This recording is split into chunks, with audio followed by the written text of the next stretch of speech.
Hello, folks. How's it going? Right.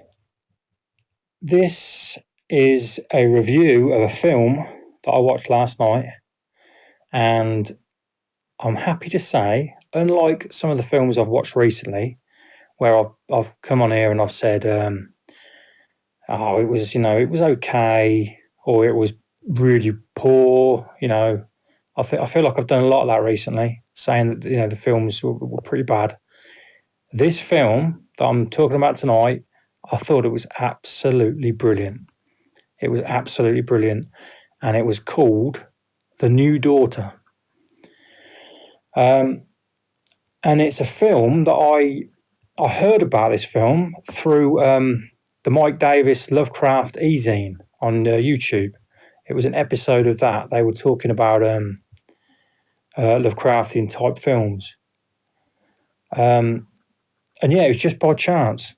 They somebody on that show. I can't remember exactly what show it was. I think they've done a few different shows that were talking about Lovecraftian type films, but it was on one of them, and yeah, somebody mentioned it, and I was like, I've never heard of that. Looked it up, starring Kevin Costner, 2009. Yeah, and I got hold of a copy of it. I watched it last night, and it was brilliant. It was really good. I'm so happy to be able to say that because, like I said, so many of the things I've watched recently have been just totally average or dog shit. I'm looking at you, hemoglobin. Anyway, to be honest, I've been torn as to what to do here because I don't want to ruin this film for anyone. So what I think I'll do, I'm going to talk about it for a bit, and sing its praises, and then for the first half of this review, and then I think I'll go into I'll do spoilers halfway through. So I'll make sure I'll be clear to let you know. But basically, it's a story just to set the story up. It's this novelist. I think his name's what's his name? John James. I think that's his name. That's Kevin Costner's character. He's just had a divorce from his wife, and he moves. He's got kids with him, 2 kids, a girl and a boy, and he moves out to like a farmhouse type thing in the middle of nowhere. It seems. I think the town's called Mercy or something. But anyway, this house. It turns out this house has got like a local legend attached to it. That was the previous owners, went missing under very strange circumstances. You've heard that sort of thing in lots of films before. And you do with that, hear it in lots of films, and it just turns out to be some crappy bloody ghost story or some paranormal shite, you know what I mean? But no, this film takes a little bit of a different route, and I'm glad to say it does. So he moves his family out there, and the first few, actually no, it's the first night something strange happens, and gradually just things start happening. They discover something, some strange mound that's been that's located on their property, sort of like quite a way down the. It's like a big garden surrounded by forest fields and that trees. And they discover this mound thing. Now, straight away there, I mean, Lovecraft did a novel called The Mound. I think it was ghost written for somebody else. I can't remember who now. But so straight away, there's some sort of connection there. But yeah, basically, like I said, to avoid going into spoilers this early on, it's just that's the setup for the story, and I've got to say, it had me. It had me from the beginning. I sat watching some films I put on, and I'm find myself drifting away. But this thing, it had me straight from the off. I mean, I love films that are set where somebody's set in this sort of mysterious old house in the middle of the woods and thing. Even the setup. I love the idea of it. So it had me straight from the off. But I've got to say this. I came downstairs after watching it, like late at night, And I found myself, I normally just came down to get a drink of water, and I found myself putting the light on.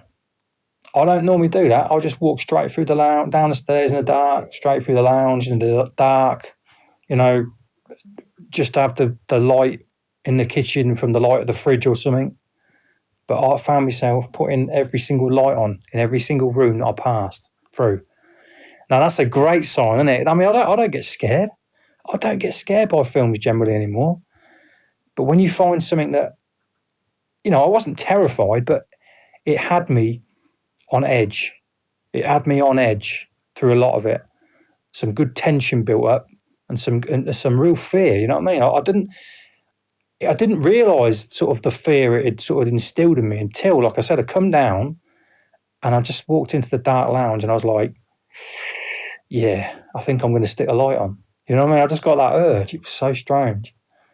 And it was such a nice, not in a strange sort of way, nice feeling to have had a film do that to me, because it hasn't happened for a long while. So yeah, basically, that I can't really say much more than that without going into spoilers. But if you haven't heard of it, haven't seen it, definitely get hold of a copy of it. However you can. I think I read that it was on. Well, actually, I don't know how recent this up to date this post was, but somebody said it. I think it was on. I don't bloody know where it was, but somebody said it was streaming on Netflix. Now I don't know if that's still the case, because this might have been written quite a few years ago. I didn't look at the date, but get hold of a copy, whatever it takes. Get hold of a copy, because you won't be disappointed. And also, take no notice of the flipping critic scores online. I think it's got I don't know if it's Rotten Tomatoes, Metacritic, or IMDb. I think they've all got pretty low scores for it. And on the Wikipedia, you go on the bit where it says release reception, and it's got mostly unfavourable reviews. I don't know what the hell these dickheads were watching, but it can't have been this. It can't have been this film, because this film was brilliant. So screw them, screw their reviews, don't listen to them. Don't even necessarily listen to me, but just I urge you, go and watch it, and you won't be disappointed, I don't think. Right, spoilers. I'm going to talk about a few little spoilers here. I'm not going to go massively into detail, but just if you don't want to know spoilers, and I urge you probably to watch this without this, knowing. Maybe if you bother, come back and watch the rest of this after you've seen it, and see if our opinions of it, match, see if they tally. So spoilers. The whole concept of this film is that this mound is the home, like the underground subterranean dwelling of a ancient species of deity or god, they've been described as.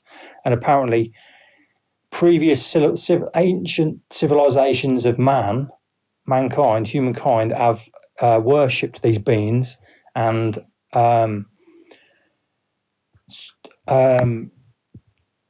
sort of what they do is the girl in the story, she finds a real attraction to this mound. She wants to go and stand on it and lay on it, and she's attracted to it.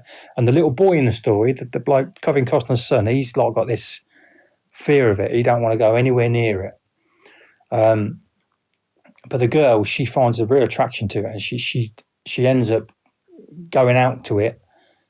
Any opportunity she can get, she goes out to it and lays on it. Even when she hears these strange growling animal,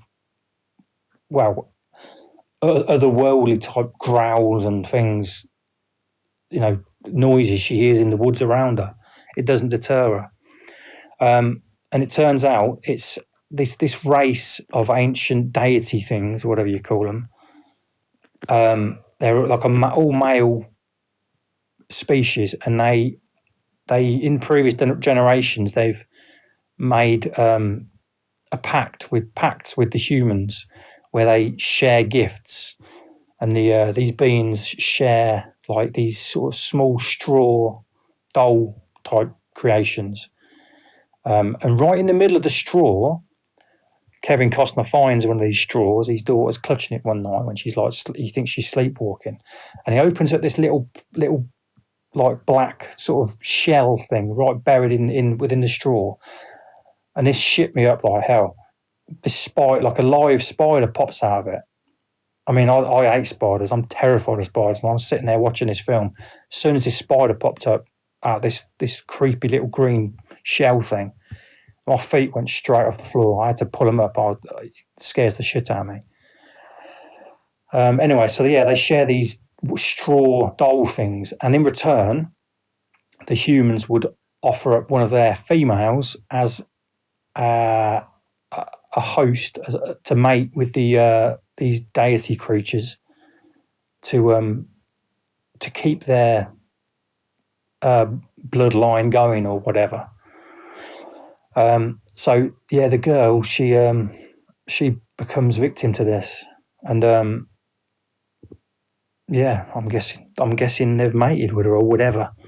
Anyway, Kevin Costner turns out he's stumbles across this sort of story about something that's happened to the previous owners of the house, and he sets about tracking down the grandfather of the woman that went missing, the grandfather of the child that went missing. Actually, I can't actually remember the details of that now.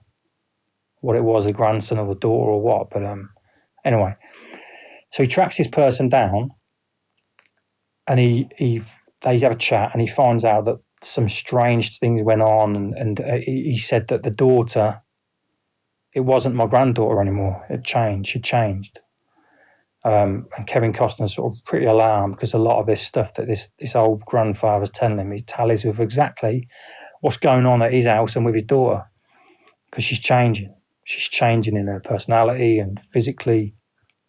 She's got these sort of like rash things and horrible sort of like she's mutating, like these things on the back of her neck and down her back. Yeah, so anyway, at this point he rushes home because he's panicking. I mean, there's a few other little things happen during the story. I'm not going to go into, like he starts a friendship with the local teacher, and she's helping out because he's having trouble with his daughter and that, and blah blah blah. And basically, it shits him up, and he basically finds out about the mound. He finds out about what's happened with this last people of the house. He finds out about the myths that surround it, and he wants to bulldoze this mound down. So he calls a mate who brings a bulldozer, and they set about trying to destroy it, but they get stopped in their tracks because they find the dead body of a babysitter, childminder that he had to come look after the kids because she went missing, and they find the dead body in there, and then he gets arrested or questioned by the police. And there's some real creepy stuff going on where he's seen shaped like figures running around in the woods, and he on the way back to the house. Oh, I'm fluffing this flipping review again. I always do. My head's scattered all over the place with trying to remember exactly what happened in the film. Anyway, basically, right, he comes back anyway. Comes back to the house after finding out all this stuff from the police, and at this point, this is when the creatures start revealing themselves, and they sort of start trying to break into the house and steal back the girl. And when you see these things, there's one scene, right, where Kevin Costner stumbles across one of these creatures in his I think it's in his kitchen or the back room or whatever, and it's hiding in the corner, and it's just so creepy looking. It's so creepy looking. It's really disturbing just seeing it there hiding. And when he sort of emerges, he's got this mouth of like this round mouth of just razor sharp teeth, which I found pretty Lovecraftian when you look at different drawings of Lovecraft creatures and his descriptions and stuff. So that was a nice little touch as well. But generally, these creatures are pretty well made. They're not stupid CG or anything. They're actual, prosthetics and the bloke in a suit and all that rubber suit, and it's really, really effective. I really liked it. So anyway, they I don't know if they kidnap the girl or she goes willingly, but she's taken into the mound, and Kevin Costner. This was a bit strange, this bit, because he's leaving his other son, who's terrified. He's leaving him in the house, and he's sort of almost like he's saying goodbye to him because he knows he's not going to make it out. And at this point, I'm sort of torn, thinking, well, as a parent, you want to look after your kids, and I'm thinking, but you're putting your son in major danger here, leaving him alone in the house to go and get your daughter. Now, I know you want to go and get your daughter, but I think she's changed. I think she's changed beyond, repair or whatever you want to call it. And so I was sitting there thinking, don't leave your son. Just salvage what you got. I think your daughter's gone, mate. She ain't herself no more. But anyway, he leaves the son. He does this sort of speech that seems like he is, resigned to the fact that he ain't going to make it out again. So he goes out to the mound, does some digging, finds the hole, and he ventures in. Now, this part of the film is the only bit that slightly disappointed me. I wasn't overly disappointed, but I was slightly disappointed where when he went into the hole and it was good, but it was just sort of small, muddy tunnels. Now, what I sat there thinking, I really wanted it to be. I wanted it to be a bit like in The Mound, the novel, Lovecraft novel, where he goes and discovers, he goes down and down and down, and he discovers this vast underground, ancient structures and just this ancient world that this is vast. I mean, I wanted it to be more epic in scope than it was, and just discover this huge, vast, ancient civilization. But it didn't do that. It just did sort of small underground tunnels and things. So that was my only disappointment. But yeah, so he goes underground, finds a daughter.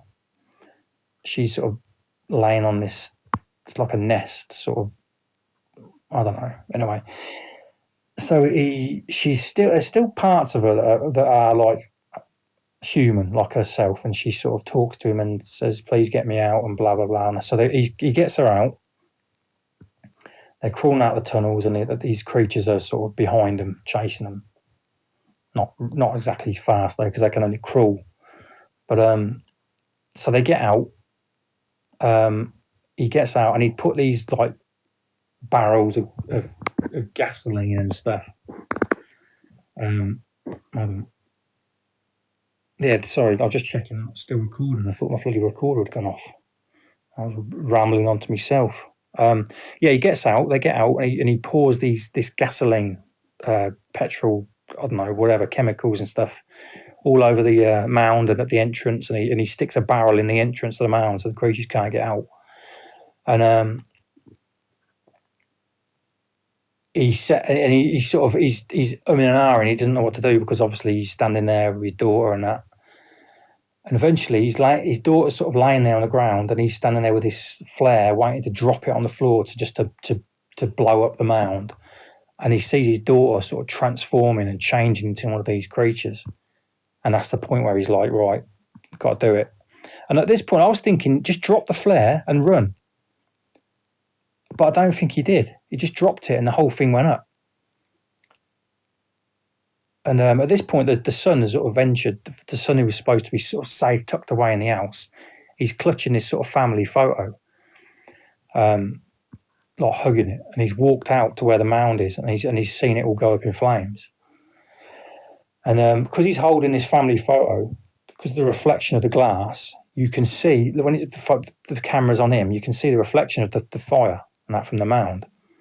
And in the reflection, you can see this figure sort of walking towards him, and at that point you think, oh, the dad made it out. He's got out. He did what I thought he should have done.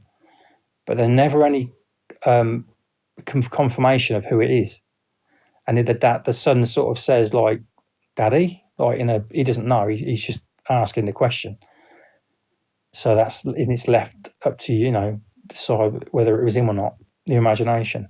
But at this point as well, you do see also the last little bit of the film, just before it fades to black, is you see one of these creatures that was already out of the mound suddenly emerges behind him, and then the screen fades to black, and that's it. And you're left wondering, was the figure that was emerging coming back from the fiery mound? Is it his dad, or is it Is it another one of these creatures? And if so, if it's his dad, did his dad save him from the creature that was coming up behind him, or was it actually a creature? So he's got creatures coming behind him and in front of him, and it's left to your imagination as to whether he's dead or not. But that's good. It. Left me completely like, whoa, is the kid all right or what? And like I say, that was it. Fade to black. No, sudden black screen, and that was it. And it just ended, and I was just blown away by it. I thought it was brilliant, really good. So I would suggest, get hold of a copy and watch it, because I really don't think you're going to be disappointed. I think it was just great, and it was some real strong Lovecraftian themes. And I did some Googling afterwards, just looking at stuff, and there's a few people saying it's definitely Lovecraftian. There's no sometimes I'll sit here and I'll say, it's kind of Lovecraftian, or it was slightly. No, this was definitely Lovecraftian. So yeah, I ain't got much more to say about it, to be honest. I just wanted anyone that's listening, to know that I really liked it, and I absolutely recommend it to anyone that's into Lovecraft. I think we'll call it a day there. Thanks for listening to the review. That was a review of The New Daughter, Kevin Costner, 2009. So yeah, check it out. And thanks for listening to the review. And I'll see you next time. Cheerio for now.